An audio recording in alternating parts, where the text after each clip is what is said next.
92.00 demak mana 25 punkt yuqorida buy stop va sразу take profitga borgan. Buy stop riski take profitga borgan. Bu yerda ham xuddi shunaqa 92.00 91.00 sell stop riski take profitga borgan.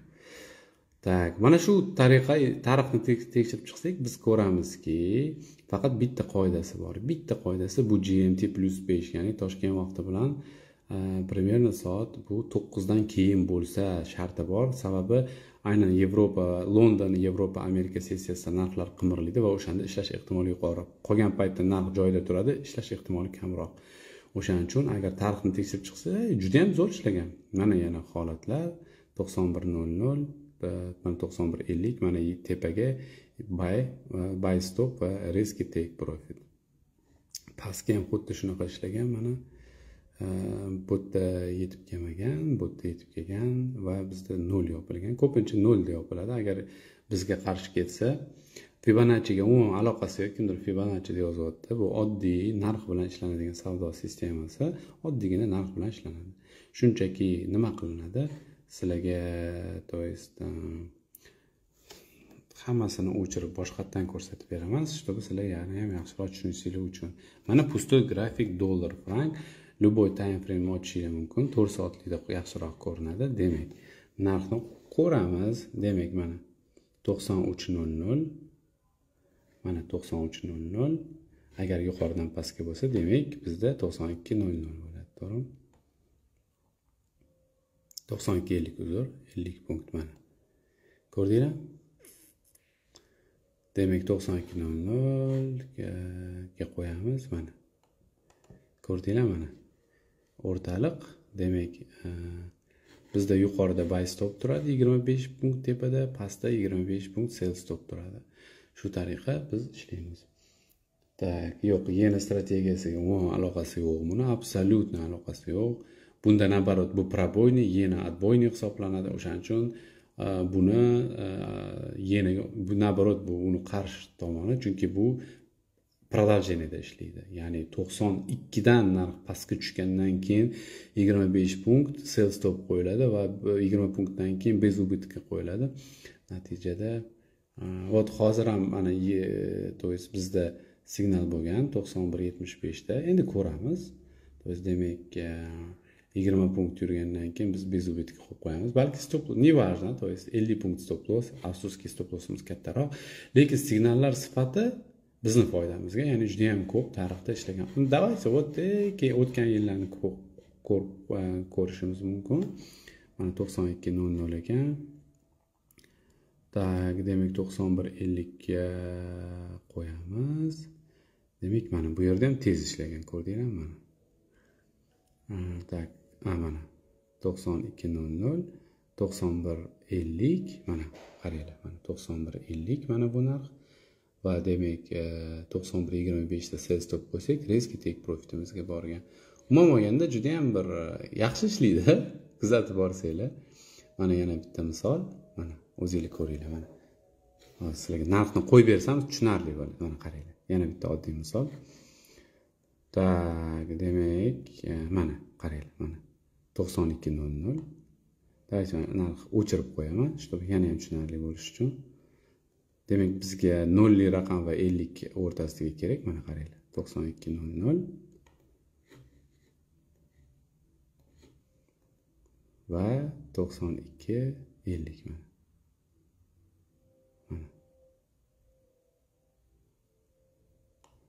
Mana 92.00 92.50 va demak 92.75 da bizda buy stop bo'ladi mana. Mana. Ko'rib turganingizdek, mana. Riski borgan. Hech balon tushunmadim. Tushunmaysiz-da. Buning uchun qunt kerak. Bundan oson narsa bo'lmaydi, sразу aytaman. Bundan oson, buni tushunmagan odam yaxshi hech qanaqa kurslarga bormagani ham ma'qul.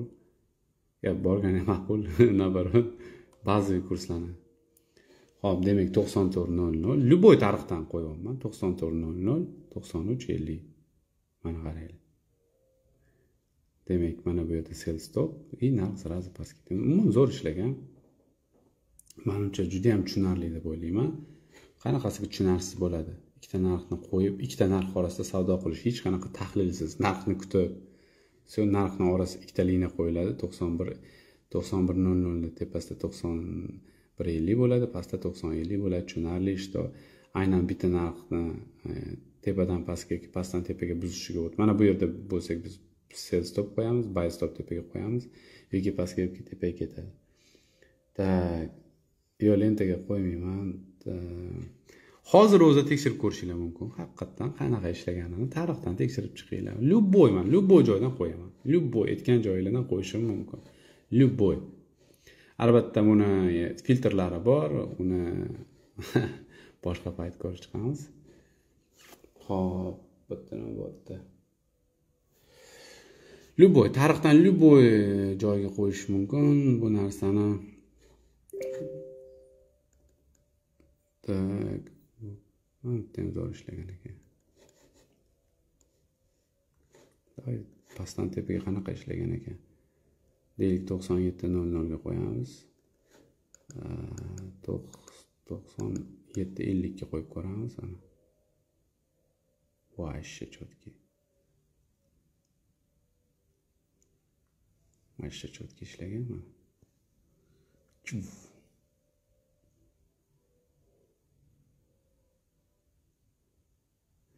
Так, yana qatga любой tarafdan, любой o'z turibdi mana. 76.00, 76.50, 75, 25, вот. Xullas, investitsiya qabul qilasizmi? Hozircha yo'q.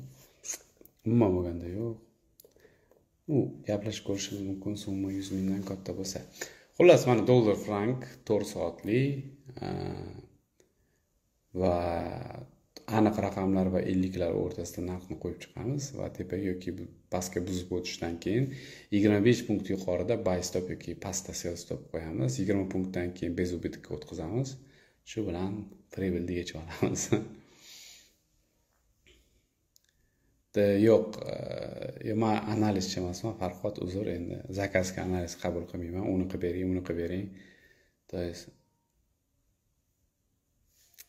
Xo'p, stop loss minus 50 punkt. Ya'ni ochilgan narxdan minus 50 punkt. Chunki bu strategiya juda ham aniq ishlaydi, rostdan aniq ishlaydi. Tekshirib ko'rishinglar mumkin. Prosta endi juda unaqa super strategiya emas. Bu juda ham kam daromad beruvchi, lekin ba'zi paytda juda ham yaxshi imkoniyatlar beradi. Katta trendlarni ham ushlashga yaxshi imkoniyat berishi mumkin. Endi mani vazifam shu, ishlaydigan narsani sizlarga bepul ko'rsatib berish. Endi uni mukammal darajalarini albatta biz reklamani dodasi nima odamlarga ber, ko'rsin ishlashini. Men o'shaning uchun sizlarga tillarni kecha ko'rsatdim. Ko'rdinglar bugun qanaqa aniqlikda. Bir hafta oldin Elon Musk haqida aytdim, yaqinda yo'qotadi deb. Hamma narsani beryapman, qanaqa ishlashini o'zingizlar ko'rasizlar. O'shandan keyin odamlar qanaqadir kayfiyat yuqori bo'ladi. Demak, kimni kursiga nima o'rganishi mumkinligi haqida ma'lumot. Menda juda ham ko'p strategiyalar. Tez minusga tushib qolmaysizmi? Tak. Scalpingga o'xshar ekan. Menimcha siz scalping haqida deyarli hech nima bilmaysiz. Agar scalping desangiz. Tak. Hop. Ko'pchilik adashib ketdimi deyman. Efirni saqlab qo'y. Menimcha o'quvchilarim da hozirning o'zidayoq tekshirishga o'tib ketishdi. Yaxshi. Qaysi time frame ishlaydi? Time frame bilan aloqasi yo'q bunga, chunki bu narx bo'yicha ishlaydi. Yo'q, bu eng zo'r ishlaydigani dollar frankda ishlaydi. Mana shu algoritm. Men ko'p aytaman, ko'pchilik tushunmaydi. Ya'ni mana shu narsa algoritm deyiladi. Ya'ni bozorda algoritm bo'lsa, hech qanday noaniqlik mavjud emas.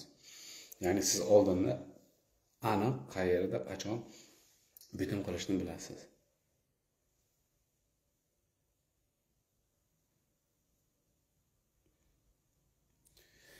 Tak, mana so'radinglar, mana strategiya o'rgating bepul, marhamat olinglar, ishlatinglar bepul, ishlaydi. Albatta ishlashga uvering bo'lgani uchun berdim buni sizlarga bepul hammasi. Yo'q, kechaga efirni lentaga qo'ymaganman, afsuski, lekin ko'rganlar menimcha da 5 ketgan bo'lsa ajab emas, maqtanish. O'zingni o'zing maqtamasa hech kim maqtamaydi. Boshqalar maqtagandan ko'ra o'zingni o'zing maqtaganing yaxshi. Boshqalarniki erish tuyuladi, xuddi paxta qo'yayotganga o'xshaydi. Bot shunaqa gaplar aziz do'stlar. O'quvchilarim mana aniq уже sinashga o'tib ketishdi. Так, zo'r strategiya, zo'r tushundim, молодец.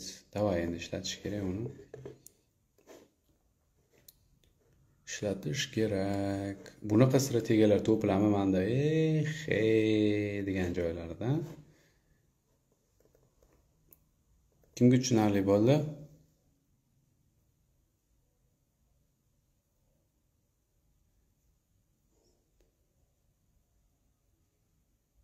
Kechigidan ko'pchilik yaxshi foyda tillarda maza qildi. Ya'ni xursandman shuncha odamlar. Azakobov shogirdishmoqchi. Krasavchik. Welcome.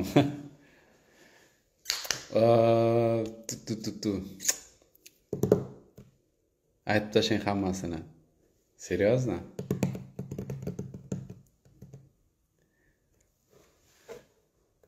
Abidjan.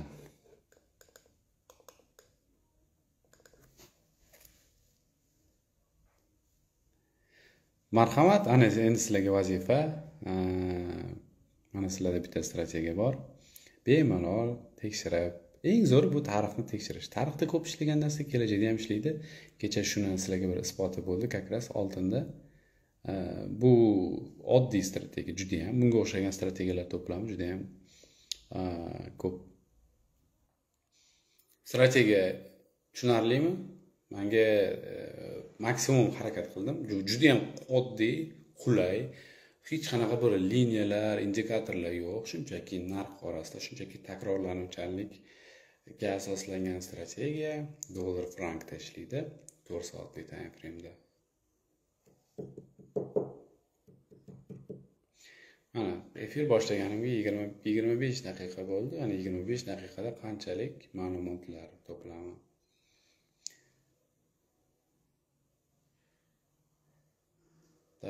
Yo'q, ha. Strategiyani o'zbek tilida yozilganimi? Yo'q, endi men bugun efir qildim, menimcha ertaga kimdir yozib chiqsa kerak. Strategiya sotiladi deb ajablanmayman.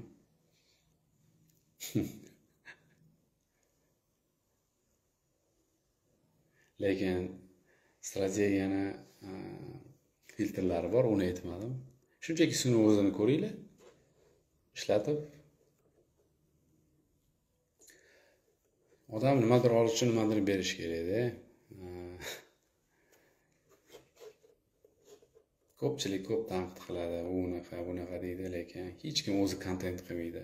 Hamma kurs sotish bilan ovora, lekin bermaydi, his qildirib. Mayli, xo'p, mayli, bilim pul turadi, tushunarli, vaqting ketadi, tushunarli, lekin ber insonlarga bepul nimadir, jonli efirlar, kontentlar qilib ber. Mana bu pastga ketadi, tepaga ketadi. Mana bu yerda buy otsa bo'ladi, sell otsa bo'ladi. Mana bunaqa bo'ladi deb odamlar ko'rsin, u ishlasin, ishlaganini ko'rsat. Qancha daromad qilganingni ko'rsat, odamlar ko'rsin. Undan keyin odamlar senga pul to'lab o'rgansin.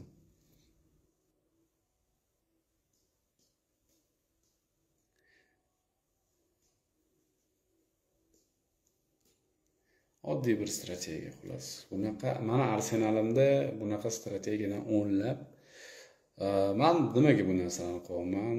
Hozir chunki aynan yanvar oyida oxirida, shu fevraldan boshlab meni vaqtim deyarli bo'lmaydi jonli efirlar uchun. Boshqa narsalar uchun efir qilishim mumkin, lekin jonli efirlarni men to'liq platformaga ko'chirish niyatidaman, ya'ni Supermin platformasiga. Shunday odamlarning arsenalini kattalashtirish uchun, ularni effektini ko'tarish uchun. Hozircha bu ma'lumotlar bepul albatta.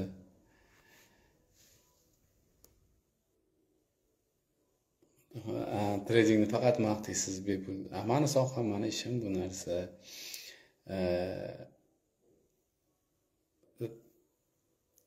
nima aytadi? Tradingda nimasi yaxshi deydi, nimasi yomon deydi.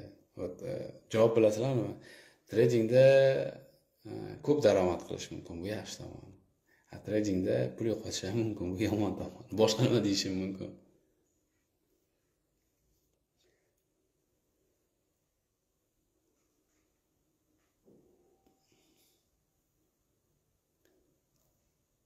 Yoki Amerika vaqtida ishlaydi. Yo'q, Superming to'lmadi, lekin to'lish arafasida juda ham aktiv. Loyihaga o'sha ajratilgan joylar o'sha kakras 2 oy vaqt, 2 oy plus minus noyabr, dekabr, yanvar bor ekan. 2,5 oy vaqt bor hozirchalik. Keyinchalik biz qabulni to'xtatamiz ma'lum bir shartlar asosida. Har kuni efir qilsam yo'q, har kuni qilganim yo'q. Odamlar sog'inib qolganda qolman. Men bu aytganimda xuddi bir sportchi bo'ladi-yu, chempionlik kamariga o'xshagan narsa. Chunki odamlar efirlaringni kutadi, sana aniq g'oyalar kutadi va o'sha aniq g'oyalarni berganingdan keyin, aniq ishlagandan keyin ularning kayfiyati ko'tariladi. Bu men uchun eng katta narsa. Nimaga? Chunki bu narsani qanchalik jiddiyligini o'sha inson o'zida his qilishni boshlaydi. Shundan keyin unda kayfiyat zo'rda. O'sha insonning kayfiyati menga muhim. Farqi yo'q, u menda o'qiydimi, menda o'qimaydimi, umuman farqi yo'q. Lekin o'sha inson shu narsaga уже siz unga kayfiyat berganingizdan keyin, siz unga bu narsani ishlashni qanchalik realligini ko'rsatib berganingizdan keyin o'sha unda paydo bo'lgan ishonch va kayfiyat uni kelajakda bir yaxshi natijaga erishishiga sababchi bo'ladi.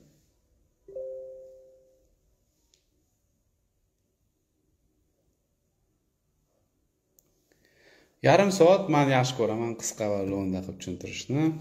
Xo'p, nima yana efir vaqtim juda ko'p emas. Sizlarga nimani ko'rsatishim mumkin? O'sha sizlarga ko'rsatgan bitimim o'sha bitimlar hali ham ochiq turibdi. Endi nima bo'lishini faqat bilmadim. Kelajakda shunchaki ochiq bitimlar, S&P 500 yaxshi, krasavchik, molades deyman, nima deyman. Xo'p, Tesla tushdi.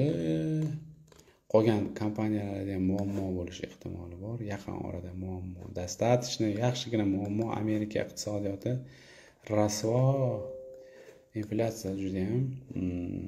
Xo'p, bugun mana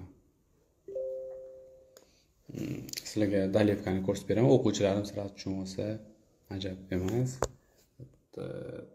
Tak, demak, mana Nasdaq. Xo'p, demak, mana Nasdaqda yuqorida sell bor edi, bugun yana sell. Nimaga sell? Chunki yana o'sha kechaga o'rgatgan narsam sizlarga ko'rib turganinglardek, mana bu bitimni juda ham yaxshi 60% ni qisqartirganim uchun bu ochilgan bitimni stop loss tepada, o'shancha stop loss ko'rinmayapti. Demak, aziz do'stlar, Nasdaqda nimaga sell ko'rib turishingiz mumkin. Kecha o'rgatgan narsam vertikalniy o'sha mana qaranglar, ya'ni qaytishida yopilgan, ochilgan aniqrog'i, ya'ni qaranglar bir. Xo'p, yana tarix takrorlanadiga qaytamiz. Tak, tarix takrorlanadiga qaytamiz. Ya'ni narx bor. Mana narx bor, narx boshlandi, ketdi mana. Bo'ldi. Mana shu narsa bormi bizda? Ikkita maksimum, demak, uchinchisidan qaytish ehtimoli qanchalik yuqori? Muhim emas qanchalik yuqoriligi, biz qaror qabul qilamiz. Mana bu holatda risk mana bu zonaga ega bo'ladi. Biz mana bu pastga tushishni taxmin qilishimiz mumkin. Xuddi mana shunga o'xshab 1, 2, 3 go pastga. Zo'r bo'ldi-da. Boya ochuvdim. Shuni ochishim bilan pastga. To'g'ri, buni nomi adboy deyiladi. Ya'ni adboy liniya trendi, oddiy qilib aytganda vertikalniy zona. Biz ko'pchilik oddiy liniya trend deydi, aslida bu yerda boshqa logika bor. Xullas, keyingi yil hozir o'sha Superming ishtirokchilarini yig'ib olib, keyingi yil o'sha ishtirokchilarning tajribasini oshirish maqsad. Chunki faqat shu yo'l bilangina treyderlarni tarbiyalash mumkin. Chunki 1 oy, 2 oy o'qib, ularga to'g'ri yo'lni ko'rsatib berish mumkin. Qanday boshlash, nima o'zi, to'g'ri buning uchun yetadi, lekin professional treyder bo'lib daromad qilish uchun aziz do'stlar ko'p vaqt ketadi, chunki u jiddiy soha. Shunaqa gaplar platformamiz to'lib bormoqda. Agar kimga qiziq bo'lsa, Superming so'zini qoldiringlar. Sizlarga adminimizning nomerini beramiz. kuzatishda davom etamiz, birgalikda daromad qilamiz aziz do'stlar. Hozircha Nasdaq hop pastiga $1000, tepadagi $3000, $4000. Nasdaq, S&P pastiga $200, atiga tepadagi $2000, $6000 daromadimiz bor bu haftani o'zida примерно как-то так. Xo'p, все aziz do'stlar, direktga, lichkaga yozinglar, efirga emas. Hammaga omad tilayman. Dollar frank tekshirib ko'rishinglar mumkin. Hammaga omad, ko'rishguncha.